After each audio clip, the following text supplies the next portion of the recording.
নমস্কার। বৃহৎ শিবপুরাণ পূর্বখণ্ড ত্রয়োত্রিংশ অধ্যায় ভৃগুরামের প্রতি ভগবতীর রোষ। সনত কুমার উবাচ গণেশং পতিতং দৃষ্টা ভগ্নদন্তমচেতনম রোষা সমাকুলা দেবী উবাচ পরমেশ্বরম।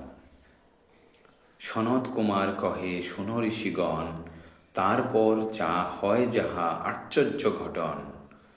গণপতি অধোমুখে হেট মাথে রয়, শনিতের দ্বারা অঙ্গে অবিরত বয়। পার্বতী হেরিয়া তাহা করেন রোদন, শিবের সম্বোধি কহে মধুর বচন। শুনো শোনো নিবেদন ওহে পঞ্চানন, কৃপাময় কৃপা করি করহ শ্রবণ। অধীনি কিং করি তব বিদিত ভুবনে, প্রয়োজন কিবা মোর জীবন ধারণে। জগতের পিতা তুমি সর্ববিশ্বময়, তোমার নিকটে সব সমজ্ঞান হয়। তব পাশে ছোট বড় ভেদাভেদ নাই, সমভাব ভাব সবে শুনো গো গোসাই। এই হেতু শুনো দেব মম নিবেদন, গণেশেরে মারে বল কিসের কারণ। সমুচিত বিবেচনা করি দয়াধার, সবার সাক্ষাতে কর উচিত বিচার। তোমার পরম শিষ্য এই তপধন, গণপতি সহ কইল কলহ এখন। ইহাতে যাহার দোষ করহ বিচার, নিবেদন তব পাশে ওহে গুণাধার। যার দোষ যেই রূপ হবে দর্শন, তাহারে সেরূপ দণ্ড দিবে পঞ্চানন। কার্তিকেয় উপস্থিত আছিল এখানে, জিজ্ঞাসা করহ প্রভু তাহার সদনে। কি দোষ করিল কেবা জান পঞ্চানন, সমুচিত শাস্তি দাও এই নিবেদন। কার্তিকেয় মিথ্যা কথা কবু না কহিবে, কহিলে নরক মাঝে অবশ্য মজিবে।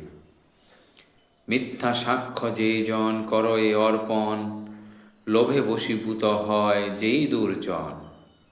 সমুচিত ফল পায় সেই দুরমতি, অন্তিমে নরকে তার জানিবে বসতি।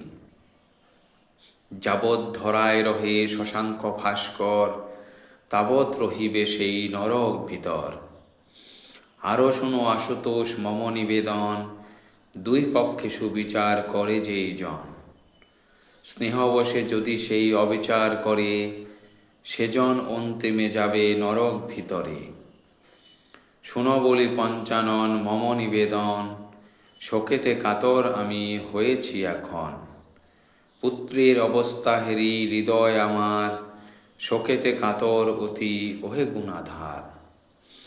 আশুতোষে এত কথা বলিয়া শঙ্করী, সহসা চাহিয়া দেখে রামের উপরি।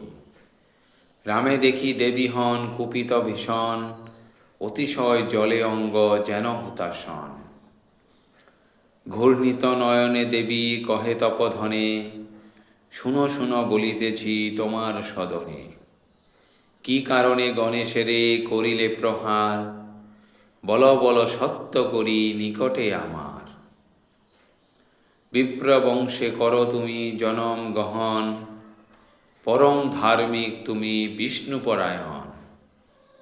তোমার জনক ছিল অতি গুণবান, সদত হরিতে মতি রাখিত ধীমান। সদত রাখিত মতি হরির চরণে, তাহার যতে গুণ বিদিত ভুবনে। রেণুকা তোমার মাতা পতিপরায়ণা, তার সম সতী সাধ্বী নাহিরি ললনা। পতিসহ অনুমৃতা সেই নারী হয়, বিষ্ণু ভক্ত সেই নারী নাহিক সংশয়। তাহার তনয় হয়ে তুমি মহামতি, কেন হেন কার্য কর বলহ সম্প্রতি। শিব বলে বলি হইয়া তুমি মহাত্মন, পৃথিবীর নিক্ষত্রিয় করিলে এখন। তাহার উচিত ফল করিলে সাধন, গুরুর দক্ষিণা দিলে উচিত এখন। গুরুপুত্র পতি কইলে অস্ত্রের প্রহার, গুরুরে দক্ষিণা দিলে করিয়া বিচার। অধিক বলিব কিবা ওহে তপধন, মহেশের শিষ্য বলি রহিল জীবন। নইলে এতক্ষণে তব না থাকিত প্রাণ, সমনের গৃহে তুমি হইতে আগুয়ান। তোমাপেক্ষা বলবান এই গণপতি, তোমারে নাশিতে পারে এই মহামতি। তোমার অধিক শক্তি ধরে গজানন, অধিক বলিব কিবা ওহে তপধন। ক্ষমি আছে গণপতি জানিবে তোমারে, শিবের পরম শিষ্য জানিয়া অন্তরে। নইলে তব পাশে পুত্র হয় পরাজয়, কভু না সম্ভবে ইহা ওহে মহাশয়। ক্ষুদ্র ক্ষুদ্র বীরগণে করিয়া নিধন, অহংকারে মত্ত হয়ে কর বিচরণ। কি কারণে করো তুমি এত অহংকার, তব সম বীর কত আছে গুণাধার। তব সম কোটি বীরে করিতে নিধন, শপতি ধরয়ে এই দেব গজানন। কৃষ্ণ অংশে গণপতি নির্জন্ম ধরে, কৃষ্ণ সম বল ধরে আপনার করে। তাহারে মারিছ তুমি এত অহংকার, উচিত করেছ কাজ ওহে গুণাধার। শিবের বংশেতে জন্মে দেব গজানন, সবার আগেতে পূজ্য এই দেব হন। এই রূপ নানা কথা কহে সুরেশ্বরী, অকস্মাৎ ক্রুদ্ধ হয়ে উঠে দিগম্বরী। রোষে অন্ধ হয় দেবী আপন অন্তরে, দেখিতে দেখিতে ভয়ঙ্কর বেশ ধরে। মুক্তকেশী ভীমাবেশা করে অসিধারী, নাচিতে লাগিল দেবী এলোকেশ করি। ভৃগুরামে বিনাশিতে করিয়া মনন, ঘন ঘন তার দিকে করে নিরীক্ষণ। ভৃগুরামে সম্বোধিয়া কহেন ভবানী, শুনো শোনো মম বাক্য ওহে মহামুনি। মূর্মতি তুমি অতি বিপ্রের নন্দন, গণেশ উপরে কর অস্ত্র নিক্ষেপণ। রক্তপাত গণেশের করিলে সাধন, দুরাচার হেরি তব হেন আচরণ। শিবের পরম শিষ্য জানিয়া তোমারে, ক্ষমিয়াছে গজানন জানিবে অন্তরে। এখন আমার বাক্য কররে শ্রবণ, নিশ্চয় যাইবি তুই সমন ভবন। বিপ্রবংশে জন্মেছিস তুই পাপমতি, অহংকার এত কেন হেরি যে সম্প্রতি। শপথ করিয়াছিলি ক্ষত্রিয় নাশিতে, কার বলে বল দেখি আমার সাক্ষাতে। মনে মনে ভাব দেখি ওরে দুরাত্মন, সুচণ্ড সহিতে যুদ্ধ করিলে যখন। কি দশা হইত তর ভাব দুরমতি, অন্তরে স্মরণ এবে করহ সম্প্রতি। রণভূমে যবে আমি করিনু গমন, কি দশা হইত তর ভাব দুরাত্মন। মহাকালী রূপ আমি করিয়া ধারণ, তব ক্ষিপ্ত সরসবে করিহে গহন। গরাস করিয়াছিনু ভাবহ অন্তরে, কার বলে জয়ী হলে তখন সমরে।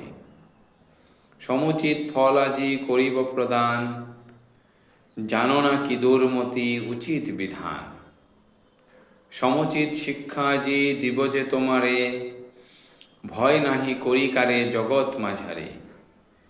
প্রতীক্ষা ক্ষণেক কর ওরে দুরাত্মন, দেখিব তোমারে অদ্য রক্ষে কোনজন। যবে প্রহারিলে তুমি আপন সন্তানে, তাহার উচিত শাস্তি দিব হে এখনে। তাহার উচিত ফল দিব দুরাত্মন, মোর হস্তে যাবি তুই সমন সদন। তোর যে পরম গুরু দেব মহেশ্বর, দেখিগত বল ধরে সেই দিগম্বর। তরে কেবা রক্ষে আজি দেখিব নয়নে, শুলেতে মস্তক কাটি ফেলিব এখনে। মম পুত্রে প্রহারিলি ওরে দুরাচর, এখন পাইবি ফল উচিত তাহার। এত বলি শুল দেবী করেন গ্রহণ, তাহা দেখি ভৃগুরাম কাপে ঘন ঘন। হরিরে স্মরণ করে রাম মহামতি, বলে প্রভু রক্ষা কর অখিলের গতি। অগতির গতি তুমি নিত্য নিরঞ্জন, পড়েছি বিষম দায়ে রক্ষ হ এখন। যদি নাহি রক্ষনাথ বিপদে আমারে, কে আর রক্ষিবে মোরে জগৎ মাঝারে। হয়েছে ক্রুদ্ধমতি ভবানী সুন্দরী, পরিত্রাণ নাহি আর শুনগো শ্রীহরি। বিশ্বের কারণ তুমি সংসারের সার, বিষম বিপদে হরি রক্ষ এইবার। কি হবে আমার গতি ওহে মহাৎ সনাতন, রক্ষা কর লক্ষ্মীনাথ অখিল তারণ। এইরূপে ভৃগুস্বীয় অন্তর মাঝারে, এক মনে চিন্তা করে জগৎ পিতারে। অন্তর্যামী চিন্তামণি নিত্য নিরঞ্জন, জানিলেন মনে মনে আপনি তখন। দয়ার সাগর দেব দয়ার আধার, মানস করেন রামে করিতে উদ্ধার। আহামরি কৃপাময় জগৎ বিহারী, ভক্ত অনুগত সদা দেব দেব হরি। তাহার উপরে ভক্তি রাখে যেই জন, দুর্গতি তাহার হয় সমূলে নিধন। সংসারেতে সেই জন বিপদে না পড়ে, অনায়াসে দুঃখময় ভবার্ণবে তরে। বিপদে পড়েছে রাম মহাতপধন, ব্যাকুলিত হন হেথা দেব নিরঞ্জন। ভাবিয়া আকুল হন জগৎ বিহারী, দেবদেব হরি যিনি ভবের কাণ্ডারী। ধন্যবাদ। সমাপ্ত।